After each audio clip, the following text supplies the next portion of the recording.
How do experts and activists view the new policy?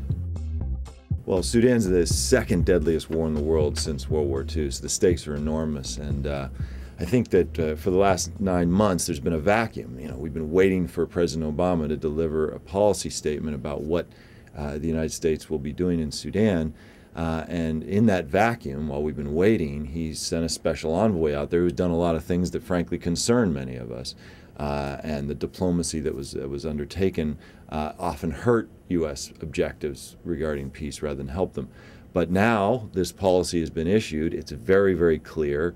It's a policy of principled engagement. There are pressures and there are incentives, and it depends on what's happening on the ground that will determine whether we use these pressures and incentives. So I think it's on the right track. I think it's not quite what President Obama was saying a year ago as a candidate, but it's getting closer to where we would like him to be going with this administration. And I think it gives us a chance, gives the United States a chance to help bring peace to Sudan. What are the important shifts in the new policy?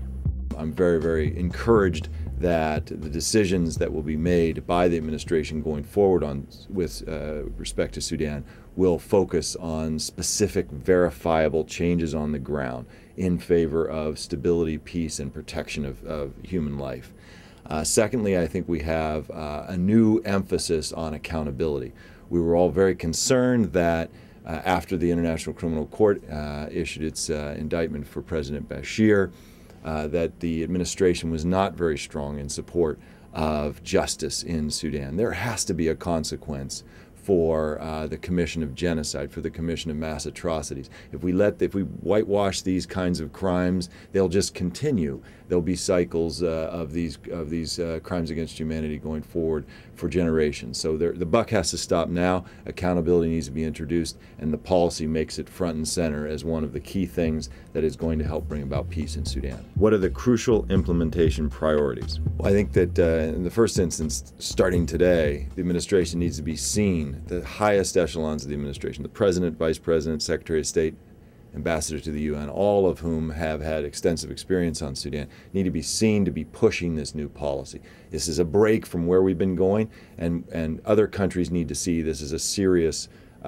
new position that the United States is staking out, and we need to build the international coalition around that strategy for peace in Sudan. Secondly, I think that the U.S. has to urgently prepare the pressures, the consequences, the costs that would accrue to the government of Sudan or any other party in Sudan which undermines peace or which actively fuels violence in Darfur or in southern Sudan. This is the great fear, is that we're heading into a very, very volatile cycle, and that particularly if the government of Sudan throws matches on that gasoline, we could see the entire country go up in smoke. That's what the United States needs to be wary about, and we need to create a cost if we see the government of Sudan or any other party going down that road.